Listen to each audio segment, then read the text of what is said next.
Bab 191. Tuan, jauh hari berhasil meringkus Tora. Mereka ada di base camp, ucap Susana setelah menerima kabar. Dari jauh hari. Ya, lelaki itu harus mempertanggungjawabkan perbuatannya pada Alex dan Nawang. Terlebih lagi pada keluarga Permana. Bagaimana bisa Permana begitu mempercayai istrinya? Papa. Rangga muncul di belakang Reza dan Susana. Barusan Daniel telepon, dia bertanya tentang kabar Leon dan Elena. Lalu kau jawab apa? Tanya Reza. Awalnya ku bilang baik-baik saja, tapi saat Daniel mengatakan Elena sudah beberapa hari ada di apartemennya, barulah aku katakan apa yang sudah terjadi. Daniel sedang dalam perjalanan menuju kemari. Papa berencana mempertemukan papa kandung Rere dengan lelaki bernama Tora itu, kan? Om jauh hari memberi info kalau perawan jahat itu ada di base camp, tutur Rangga. Ya, baguslah jika Elena bersama Daniel. Tapi kenapa dia bisa berakhir di apartemen Daniel? Reza heran. Nanti kita bisa tanya sama-sama, Pak. Sebentar lagi Daniel sampai. Dia merasa tak enak karena Elena sudah berhari-hari ada di apartemennya. Ya, segera kita akan bicara dengan Daniel. Sekarang Papa akan berpura-pura membuat janji dengan Permana dan istrinya agar mereka bisa berkunjung ke rumah kita. Sekalian biar Daniel bisa membujuk Elena untuk datang juga. Biar semua berkumpul dan tahu semua apa yang telah terjadi. Reza kembali membaca tulisan tangan Alex yang menceritakan secara singkat kejahatan yang dilakukan Starla bersama Tora. Soko. Apartemen Daniel. Elena sudah tampak segar, dia sudah mau mandi setelah beberapa hari meringkuk, meringkuk lalu makan lagi. Seperti itu saja kesehariannya. Malam ini Elena baru selesai mandi di kamar Daniel. Keran kamar. Mandi di kamar Mia mampet. Saat Elena keluar, dirinya dikejutkan oleh seorang gadis yang membuka pintu kamar. Gadis itu adalah Brianna, adik Daniel. Oh, my God. Kamu siapa? Hah? Teriak Brianna terkejut bukan main melihat Elena yang hanya memakai kimono satin tanpa dalaman keluar dari kamar mandi kamar Daniel seraya mengeringkan rambut dengan handuk kecil. Brianna awalnya hendak memanggil Daniel tapi ternyata ada kejutan luar biasa di kamar Daniel. Oh my God, kakakku diam-diam memasukkan perempuan di apartemennya, oh tidak. Jerit Brianna dengan kedua mata membola sempurna. Kau siapa? Tanya Elena polos. Teman-teman Brianna yang mendengar pekikan Brianna ikut melongok ke dalam kamar. Di mana kakakku? Tanya Brianna. Entah, dia tadi keluar. Elena mengedikkan bahu. Bri, siapa dia? Tanya Valerie dengan memicing tak suka pada Elena. Apa harus kujelaskan padamu siapa gadis yang bisa berada di kamar apartemen kakakku sementara kakakku nggak ada? So pasti pacarnya, oke. Brianna berkacak pinggang sebelah dan tangannya yang sebelah lagi memijat pelipisnya. Gimana kalau mama sama papa tahu Kak Daniel diam-diam masukin cewek ke apartemen, duh. Brianna menunduk pening. Aku bukan pacar kakakmu. Sangkal Elena seraya melenggang keluar kamar dan menyingkirkan 3 orang teman gadis Brianna di ambang pintu kamar. Minggir. Tepis Elena dengan wajah kaku. Tunggu. Titah Valerie. Kau Elena Kalister. Valerie menjegal langkah Elena. Ya. Jawab Elena cuh tak acuh. Bagaimana bisa tunangan Arthur Leonard ada di kamar kakak Brianna? Valerie berdiri menantang di depan Elena. Elena memejam sesaat. Gosip akan dengan cepat menyebar. Entah gosip apa nanti, yang pasti image-nya akan sangat jelek. Aku sudah putus dari Leon. Ucap Elena akhirnya. Wow, Putus dengan cepat lalu dengan cepat pula bermalam di apartemen lelaki lain yang usianya 10 tahun di atasmu. Sedang cari sugar daddy. Valerie tak peduli dengan kedua temannya yang mencolek-colek lengannya agar tidak mengganggu Elena. Brianna ikut muncul dan meneliti serta baru sadar jika gadis yang hanya memakai kimono berbahan satin itu adalah Elena Callister. Oh, no. Kakakku terlibat skandal dengan public figure. Please, setelah bertahun-tahun menjomblo dia akhirnya punya affair dengan gadis muda tunangan orang. Brianna panik. Sudah kubilang aku sudah putus dari Leon. Tukas Elena. Bri, di mana kakakmu? Tanya Valerie. Mola, aku tak tahu. Brianna menelepon Daniel tapi tak juga diangkatnya. Oke, dengar. Kenalkan, aku Brianna, adik Kak Daniel. Kau Elena? Bukan. Kau siapanya kakakku? Brianna mencoba menenangkan situasi. Brianna tak ingin Valerie kalap melihat Elena berada di kamar lelaki yang dia incar sejak lama. Kakakmu sudah menolongku, itu saja. Jawab Elena. Menolong gimana maksudmu? Tanya Brianna lagi. Panjang ceritanya. Hanya saja andai saat itu tidak ada kakakmu, mungkin aku sudah jadi korban one night stand seorang lelaki brengsek, jawab Elena. Wow. Pekik Brianna dan yang lainnya. Tapi selanjutnya kamu malah bermalam di sini. Iya, tanya Valerie. Elena mengangguk. Berapa malam? Selidik Valerie tidak suka. Elena mengerutkan kening lalu menghitung dengan jarinya. Yang pasti lebih dari 3 malam. Valerie berdecak kesal. Apa yang kau lakukan di sini? Memang ayah ibumu tidak mencarimu. Bukan urusanmu. Sahut Elena. Bri, ini nggak bisa dibiarin. Usir dia dari apartemen kakakmu. Titah Valerie. Tenang, Val. Aku juga nggak bisa sembarangan mengusir dia kalau yang membawa dia ke sini adalah kakakku. Bisa kena omel aku nanti, uang jajanku buat clubbing bisa terhenti, bahaya. Brianna terus saja menelepon Daniel tapi tetap saja tidak diangkat oleh Daniel. Maaf, aku harus ke kamar, harus ganti baju. Elena melenggang ke kamar Brianna yang dia tiduri beberapa hari. Bri, kamu biarin dia masuk seenaknya ke kamarmu. Ujar Valerie tak terima melihat Elena bebas keluar masuk ruangan di apartemen Daniel. Masih mending dia pakai kamarku daripada dia sekamar dengan kakakku. Kau pilih mana? Sahut Brianna pening. Jam 12 malam Daniel tiba di apartemen. Dia sudah mengetahui keseluruhan cerita mengapa bisa Elena terdampar di sebuah minibar dalam keadaan frustasi. Daniel masuk apartemen tapi alangkah kagetnya dia karena Brianna sudah menyambutnya di ambang pintu dengan wajah tegang. Bisa-bisanya kakak ada affair dengan artis muda lalu mengizinkan dia memakai kamarku. Daniel meringis, dia melongok ke dalam apartemen. Di mana kawan-kawanmu? Kusuruh pulang? Valerie bisa menggila kalau kubiarkan berlama-lama dan menginap di sini sementara dia sudah tahu ada seorang gadis muda yang kakak selundupkan. Brianna bersidekap. Lalu di mana Elena? Tanya Daniel lagi. Di mana lagi, Yang Mulia? Ya, di kamarku. Dia mengunci kamar seolah-olah itu kamarnya. Aku dari tadi kesal menunggumu pulang. Dari mana? Terus apa ponselmu dibegal? Kenapa hingga menit terakhir aku menelepon tidak juga diangkat?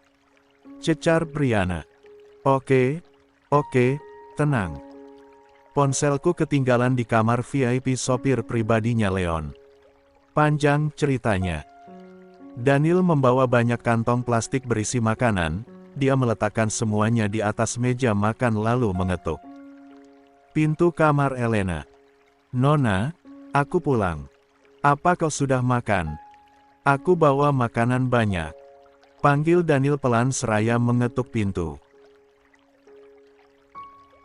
Brianna terbelalak, dia berkacak pinggang di depan Daniel tanpa bersuara. Apa kau sudah tidur? Tak ada jawaban. Dia mana dengar, suaramu pelan, hei. Desis Brianna pelan. Woi, cewek perebut kamarku. Bangun. Brianna mengetuk pintu kamar seraya berteriak. Daniel menyeret Brianna ke ruang tamu. Apa dia sudah makan tadi saat kakak keluar? Tanya Daniel. Wah, apa perlu kulaporkan mama papa? Demi apa kakakku menanyakan orang lain sudah makan apa belum dan mengabaikan adiknya? Brianna protes. Siapa yang mengabaikanmu? Tiap malam aku kesusahan mencarimu di tiap kelab malam. Daniel menusuk dahi Brianna dengan telunjuknya. Brianna seketika bungkam. Paling tidak carilah gadis single, bukan pacar orang. Sembur Brianna membuka seluruh isi kantong plastik yang dibawa Daniel. Dia single, jawab Daniel melepas sweaternya dan melemparkannya ke kepala Brianna. Tapi aku bukan pacar gadis itu juga. Ralat Daniel. Bagaimana bisa bukan pacar tapi ada di sini berhari-hari? Pembantu bukan, pacar bukan. Terus apa namanya? Friend with benefit. Daniel menyentil daun telinga Brianna. Dia pasti belum makan. Daniel tampak khawatir. Bukan pacar tapi khawatir setengah hidup.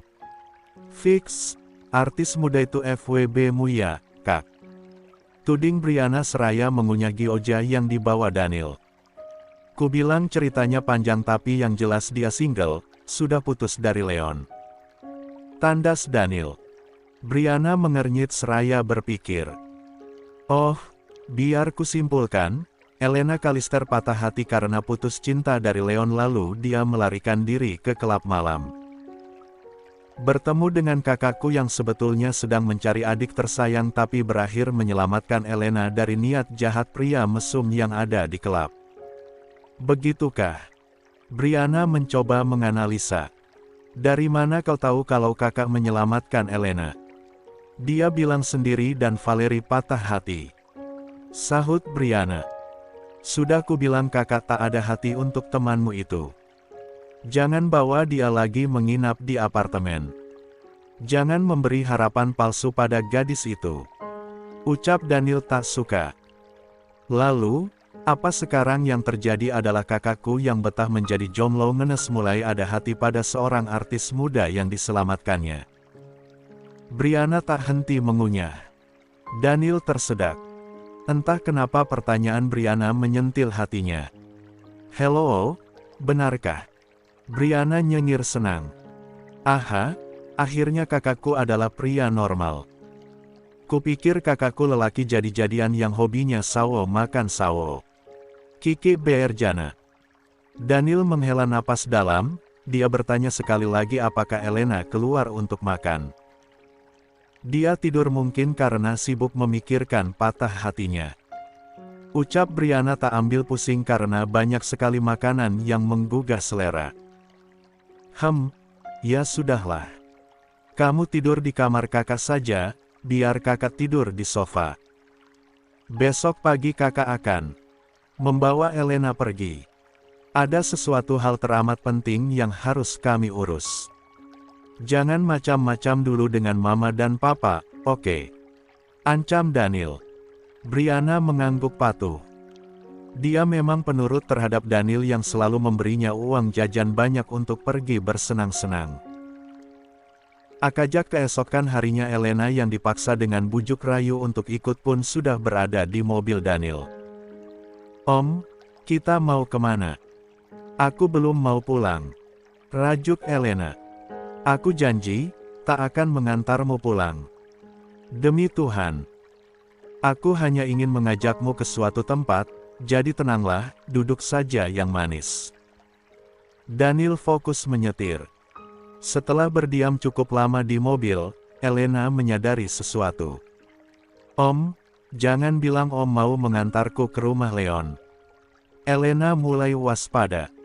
Iya, aku memang hendak ke rumahnya, jawab Daniel kalem. Elena gesit membuka handle pintu tapi Daniel tentu saja sudah menguncinya. Elena mengacak rambutnya. Kubilang aku sudah putus dengannya.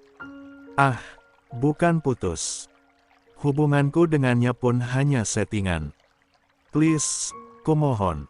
Elena mengiba. Ada pertemuan penting antara keluarga Dharmawangsa dengan orang tuamu serta identitas anak dari istri pertama papamu, ucap Daniel. Elena berhenti dari tantrumnya. Identitas anak papa dari istri pertamanya. Desis Elena. Daniel mengangguk. Dia memasuki gerbang halaman rumah keluarga Dharmawangsa. Elena tampak berpikir, ada apa gerangan? Diam dan tenanglah, aku bersamamu. Daniel menggenggam erat telapak tangan Elena sebelum turun dari mobil. Daniel menuntun Elena masuk rumah Reza. Di ruang tengah yang luas, seluruh keluarga Reza yang memang masih berkumpul karena kelahiran anak kembar Dora dan juga insiden pernikahan dadakan Leon tampak serius dan tegang. Kenapa banyak sekali orang? Desis Elena. Dia juga melihat Rere yang duduk lemah di sisi Leon. Hatinya masih berdenyut nyeri tapi genggaman tangan Daniel yang kuat terasa menenteramkan hatinya. Gabi Rose muncul. Bisik ke Inara di telinga Nathan. Siapa Gabi Rose? Nathan ikut berbisik. Itu Elena kan mirip selebgram Gabi Rose, follower TikToknya aja lebih dari 1M, jawab ke Inara. Nathan manggut-manggut seraya iseng mencari nama Gabi Rose di Instagram. Iya mirip, sayang. Bisik Nathan. Ya kan, mirip. Keinara menjatuhkan kepalanya di bahu Nathan. Dora yang melihat hal itu menaikkan cuping hidungnya. Dasar bucin, dulu aja sok jual mahal setinggi Mount Everest. Dora iseng mengirimi Keinara pesan. Keinara memajukan bibirnya beberapa senti dan mengadu pada Nathan tanpa bersuara, hanya menunjukkan isi pesan Dora. Nathan hanya tersenyum seraya menggeleng. Benar-benar menyenangkan melihat istri dan gadis yang dianggap seperti mendiang adiknya itu selalu ribut. Acara inti dimulai. Elena masih berada di sisi Daniel, tangannya masih digenggam erat oleh Daniel. Dia enggan menghampiri Starla, entah kenapa. Reza video call dengan Alex dan Nawang yang masih berada di rumah sakit. Dua orang sebatang kara yang menggantungkan hidupnya pada Reza Dharmawangsa kini sedang terbaring tak berdaya penuh luka dan perban. Video call Reza dihubungkan ke layar televisi 32 inch. Semua orang dapat melihat dengan jelas Nawang dan Alex yang dijaga oleh beberapa orang anak buah Reza di sana. Starla, hanya Starla yang wajahnya menegang. Benar-benar tegang. Dia mulai tampak gelisah. Tuan Permana Adipati, kedua orang kepercayaan keluarga Dharmawangsa telah dicelakai oleh seseorang yang tidak ingin rahasia masa lalumu terungkap, ucap Reza. Permana mengernyit. Aku tak memiliki rahasia masa lalu, sahut Permana. Baiklah, aku tak ingin berbasa-basi dan berlama-lama. Reza memberi kode pada Susana untuk membawa seseorang masuk ke ruangan. Jauhari dan Hilman pun muncul membawa Tora yang kepalanya masih ditutupi kain. Saat dibuka, Starla spontan berdiri seraya menutup mulut. Tapi lalu dia tersadar kemudian duduk kembali. Ada apa, Ma? Kenapa Mama terkejut seperti itu? Tanya Permana. Mama kenal orang itu. Starla seketika banjir keringat. Dia gemetar bukan main. Wajahnya sangat panik dan kedua matanya liar melihat ke sana kemari. Reza berdiri dan maju lalu memberikan secarik kertas berisi pernyataan kejahatan yang dilakukan Starla dan Tora. Wajah Permana membeliak, dia menekan dadanya. Apa ini, Tuan Reza Dharmawangsa? Kenapa istriku? Dan dia? Permana menoleh ke arah Rere. Dia Alifa. Reza tak menjawab, dia menoleh pada Tora. Silakan katakan terus terang atau nyawamu melayang saat ini juga. Ancam Reza pada Tora yang kondisinya sudah babak belur dihajar Jauhari CS. Jauhari menendang tungkai Tora. Bicara atau kuiris lidahmu. Ancam Jauhari tidak main-main. Tora melihat Starla memandangnya dengan tajam agar tetap bungkam. Tapi penyiksaan yang dialaminya begitu menyakitkan. Dia tak ingin mati konyol, maka mengalirlah cerita yang sesungguhnya dari mulut Tora. Tanpa sedikit pun yang terlewat termasuk bayaran ganda dari Starla. Semua orang yang berada di dalam ruangan terhenyak, terkesiap dan terkejut bukan main. Rere tentu saja menjadi pusat perhatian. Elena nyaris rubuh jika saja Daniel tidak menopang tubuhnya. Permana sesak napas seketika, dia berdiri dan menatap nyalang Starla.